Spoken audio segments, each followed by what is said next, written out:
कहा जाता है कि समय और परिस्थितियां आदमी को मजबूत और कमजोर बना देती है। आज हम आपके सामने दो टॉपिक रखने जा रहे हैं। एक भारत कनाडा संबंध और दूसरा है ईरान इजराइल संबंध। हम आपके सामने आशुतोष पाठक। जो लोग भी ऑफलाइन क्लास करना चाहते हैं वो प्रज्ञान जीएस सेंटर में जुड़ सकते हैं और संपूर्ण सिलेबस के साथ टेस्ट सीरीज तो करवाए जाएंगे ही, उसका एक्सप्लेनेशन भी आपको मिलेगा, लेकिन बशर्ते पढ़ने वाले जो पेशेंस के साथ होंगे वहीं आएंगे। चलिए, जो वीडियो पे जो लोग अलग अलग तरीके से कमेंट्स करते हैं, मुझे कोई फर्क नहीं पड़ता है और आपके अनुसार हम सफल और असफल नहीं हैं। वीडियो अगर देखने का मन है देखिए, आगे बढ़ने का तो आगे बढ़िए।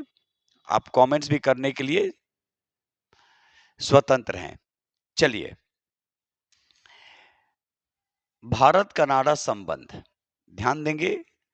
2023 में देखे होंगे कि जो G20 के बाद भारत और कनाडा के बीच संबंध जो थे वो कहीं ना कहीं इनके बीच कड़वाहट जैसी स्थिति उत्पन्न हो गई थी। अब किस कारण से हुआ नहीं हुआ उस पे हम नहीं जा रहे हैं, लेकिन अभी आप देखें कि शुक्रवार और शनिवार, रविवार भी कह सकते हैं, अभी 2-3 दिन के अंदर भारत और कनाडा के बीच एक अलग संबंध स्थापित हो चुका है। कई मुद्दे पे द्विपक्षीय वार्ताएं हुई, भविष्य की योजनाओं को सामने रखा गया। कारण क्या है कि देखिए, आज ग्लोबलाइजेशन का युग है और जब तक एक दूसरे के सहयोग से बातें नहीं होंगी, एक दूसरे को सामने रखकर वार्ताएं नहीं होंगी, तब तक आगे बढ़ना मुश्किल है। और भारत तो हमेशा से शांति प्रिय देश की भूमिका के रूप में रहा है। तो भारत और कनाडा के बीच वैसी क्या परिस्थितियां अभी सामने आई जिसके कारण ये दोनों जो दूरियां जो थी वो नजदीकी में कन्वर्ट हो गई। खासकर वहां के प्रधानमंत्री जब बदले और अभी वहां के जो प्रधानमंत्री हैं मार्क कार्नी, प्रधानमंत्री बनने के बाद ये उनका भारत में पहला दौरा था और बहुत ही सकारात्मक दौरा रहा। कुछ महत्वपूर्ण पहलुओं पे हम बात करेंगे, देखेंगे कि भारत और कनाडा के बीच संबंध में कौन-कौन से महत्वपूर्ण बिंदु सामने रखे गए। भारत को यूरेनियम देगा कनाडा, याद रखिएगा। तो भारत को यूरेनियम देगा और जब यूरेनियम देगा भारत को तो स्वाभाविक है कि भारत में बहुत सारे ऐसे कार्य हैं जो रुके हुए हैं, खासकर ऊर्जा के क्षेत्र में, तो काफी उसमें प्रगति देखने को मिलेगी। कहा गया कि 2027 से 2035 तक भारत को परमाणु ऊर्जा उत्पादन के लिए लगभग 2.20 करोड़ पाउंड का यूरेनियम देगा। कौन यूरेनियम देगा? तो कनाडा यूरेनियम देगा। कितने का? तो 2.20 करोड़ पाउंड। कनाडा की कंपनी है कैमेको, कैमेको के साथ एक समझौता हुआ। कितने का समझौता हुआ ये भी याद रखिएगा। तो 2.60 अरब अमेरिकी डॉलर का समझौता हुआ। किसके बीच समझौता हुआ? तो भारत और कनाडा के बीच। कनाडा की कंपनी का नाम क्या है? कैमेको, कैमेको याद रखिएगा। लेकिन ये समझौता करने वाले कौन? तो दोनों देशों के प्रधानमंत्री, यानी भारत के प्रधानमंत्री माननीय नरेंद्र मोदी और कनाडा के प्रधानमंत्री मार्क कार्नी के बीच एक समझौता होता है और उन समझौतों में लगभग 8 अलग-अलग समझौते होते हैं जो भविष्य को ध्यान में रखकर किया जाता है। अब देखेंगे, बैठक के बाद एक साझा बयान जारी किया गया जिसका नाम क्या दिया गया?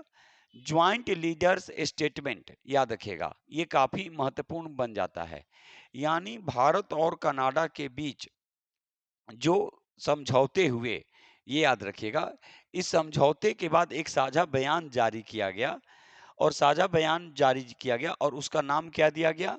ज्वाइंट लीडर्स स्टेटमेंट, याद रखिएगा।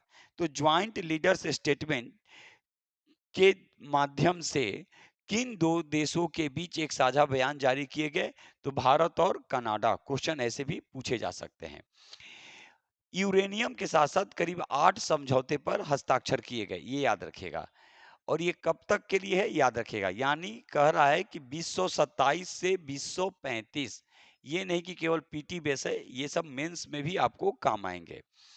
उसके बाद यहाँ पे ये काफी महत्वपूर्ण है कि भारत 2047 तक 100 गीगावाट परमाणु ऊर्जा बनाने का लक्ष्य रखा है। तो जो महत्वपूर्ण जो तथ्य रहा भारत और कनाडा के बीच, हम आपको ब्रीफ में बताए कि क्या-क्या क्वेश्चन बन सकते हैं और कैसे-कैसे आप इसको अपने जेहन में याद रख सकते हैं। चलिए, दूसरा टॉपिक आज अभी हम देखेंगे, ईरान इजराइल संबंध। सुनेगा, 1948 से 1979 के पहले तक, यानी 1948 से कह सकते हैं करीब करीब 79 तक, ईरान और इजराइल एक दूसरे के करीब थे। वैसी क्या परिस्थितियां उत्पन्न हो गई कि दोनों जो गहरे जो दोस्त थे, दुश्मनी में बदल गए। कहा भी जाता है कि जो सबसे गहरे जो दोस्त होते हैं वही सबसे बड़े दुश्मन भी हो सकते हैं। और ये देख लीजिए सामने ही है। इजराइल जब 1948 में इजराइल का जन्म होता है तो सबसे पहले अगर कोई मुस्लिम अगर कह सकते हैं या जो कोई देश कह सकते हैं जिसने मान्यता जो इजराइल को दिया, वो था ईरान। लेकिन 1979 में जैसे ही इस्लामिक क्रांति का जन्म होता है, दोनों के बीच स्थितियां कहीं ना कहीं तनावपूर्ण बन जाती है। अब इसके कई महत्वपूर्ण कारण थे और वर्तमान घटनाक्रम में भी हम लोग बात करेंगे। तो देखेंगे सबसे पहले ये दोनों देशों के बीच तनाव का कारण। पहला है वैचारिक दुश्मनी। वैचारिक दुश्मनी समझ ही गए। अब वैचारिक दुश्मनी वैसी दुश्मनी ये इन लोगों के बीच हो गई कि ये केवल दुश्मनी ही नहीं, एक दूसरे को खत्म करने को भी ये लोग तैयार हो गए। लेकिन सोचने का विषय है कि केवल वैचारिक दुश्मनी के कारण ही इतना तनाव उत्पन्न नहीं हुआ, उसके और भी कई कारण हुए। परमाणु हथियारों का डर। ईरान हमेशा से अपने को परमाणु संपन्न देश में शामिल करना चाह रहा है और इसका पुरजोर विरोध कौन कर रहा है? तो इजराइल। जबकि वो बोल चुका है कि हम अपनी रक्षा और ऊर्जा के लिए ही परमाणु, ठीक है, संपन्न देश में शामिल होना चाह रहे हैं, लेकिन इजराइल नहीं चाह रहा है और इसके कारण भी ये दोनों देशों के बीच तनाव जैसी स्थिति उत्पन्न हो गई है। तीसरा है proxy war. Proxy war that means, कहने का मतलब है कि दोनों देश शुरू में प्रत्यक्ष रूप से एक दूसरे पे हमले नहीं करते थे। कहीं न कहीं एक दूसरे कई कह सकते हैं कि जो मध्य पूर्व में जो देश थे उनका सहारा लेकर एक दूसरे पे ये लोग हमला करते थे। जिसका आज नतीजा क्या हुआ कि ये अप्रत्यक्ष युद्ध सामने से शुरू हो चुका है और स्थितियां इतनी गंभीर है और कहा भी जाता है कि युद्ध किसी देश के साथ हो, कहीं भी हो, जान तो आम लोगों की ही जाती है, जान तो सेना की ही जाती है। खुद सोचने का विषय है। तो इसलिए कहा जा रहा है कि भाई जितना जल्दी हो युद्ध को रोका जाए। और ये युग जो है, हमारे कई बार प्रधानमंत्री माननीय नरेंद्र मोदी बोल भी चुके हैं कि यह जो युग है 21वीं शताब्दी का, युद्ध का नहीं है, एक नई सोच का है। ये याद रखेंगे। उसके बाद चौथा जो है मध्य पूर्व में वर्चस्व को लेकर, वर्चस्व की लड़ाई है। हम सबसे, अब खुद सोच लीजिए, जिस दिन ये सोच लेंगे कि ब्रह्मांड के हम सबसे छोटे में से एक में से भी छोटे हैं, तो सारी समस्या का समाधान हो जाएगा। लेकिन यहाँ सोचता कौन है? सोचने का विषय है। सभी लोग सोचते हैं कि हमसे बड़ा कोई है ही नहीं, लेकिन उनको ये मालूम होना चाहिए कि उससे भी कोई बड़ा है। तो यहाँ पे मध्य पूर्व में वर्चस्व को लेकर भी स्थितियां, ठीक है, गंभीर हुई और जिसके कारण ईरान और इजराइल के बीच संबंध जो है वो तनावपूर्ण रूप में देखा जा रहा है। वर्तमान घटनाक्रम में अगर हम लोग बात करेंगे कि वर्तमान घटनाक्रम क्या है, तो देखिएगा, सीरिया में इजरायली हमला कहीं ना कहीं ये प्रॉक्सी वार का ही था और जिसका प्रभाव सीधे ईरान पर पड़ा। और स्वाभाविक है कि सीरिया में जो इजरायली हमला हुआ उसका ईरान से कहीं न कहीं जोड़ के देखा गया। ये भी एक तनावपूर्ण घटना रही।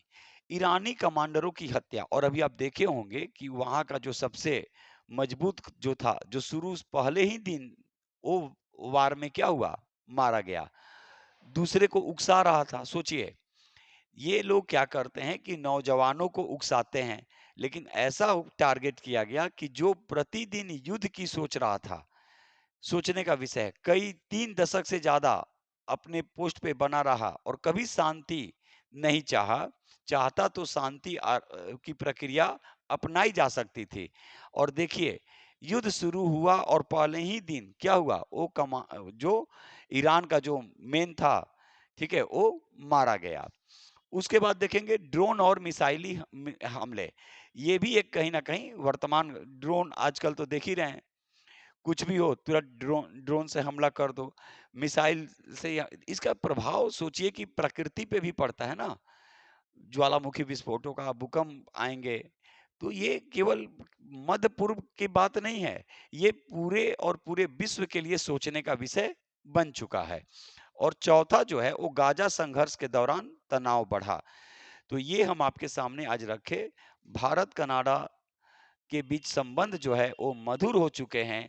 वहीं ईरान और इजराइल के बीच तनाव इस स्थिति में पहुंच गई है कि ये दोनों कहां जाकर रुकते हैं, विश्व को कितना नुकसान पहुंचाते हैं, ये तो समय की बात होगी। लेकिन एक बार फिर कहेंगे, युद्ध कभी शांति नहीं देती है।